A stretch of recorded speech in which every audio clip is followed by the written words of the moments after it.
কিছুদিন ধরে আমার শরীরটা অনেক বেড়ে গেছে আর এখন আমি একটা ডায়েট ফলো করতেছি, ডায়েট চার্ট।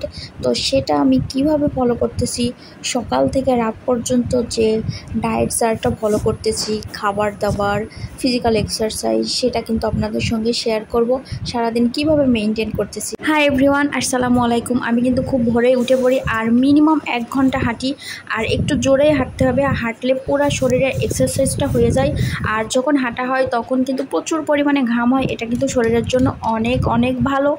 আর তারপরে 1 গ্লাস পানি খাই, সেটা হচ্ছে কুসুম গরম পানির মধ্যে একটা কাগজি লেবু আর চিয়া সিড ভিজিয়ে রেখে সেটা মিক্স করে নিই।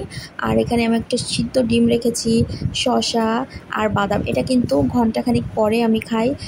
এইগুলো বাদেও আমি কিন্তু কিছু কিছু দিন শুধু একটা কলাও খাই, কিংবা শুধু একটা ডিম সিদ্ধ। আর 11টা থেকে 12টার ভেতরে একটা ফ্রুটস খাবেন।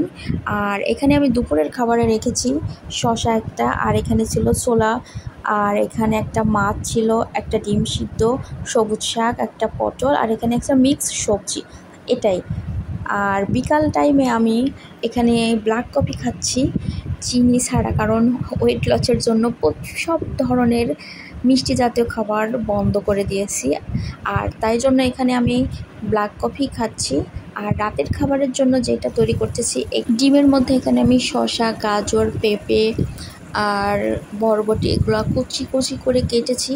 আর তারপরে আমি এটাকে সরিষার তেল হালকা দিয়ে এটাকে হালকা ভাজা করে নেব, এটাই হবে রাতের খাবার। আর রাতের খাবারটা কিন্তু খুব তাড়াতাড়ি খেয়ে ফেলা ভালো, মানে 7টার মধ্যে খাইলে খুবই ভালো হয়, এরপরে কোনো খাবার খাওয়া যাবে না। আর এটা এইভাবে আমার ডায়েট করে কিন্তু আমার বেশ ওয়েট লস হয়েছে, আপনারাও কিন্তু ট্রাই করতে পারেন।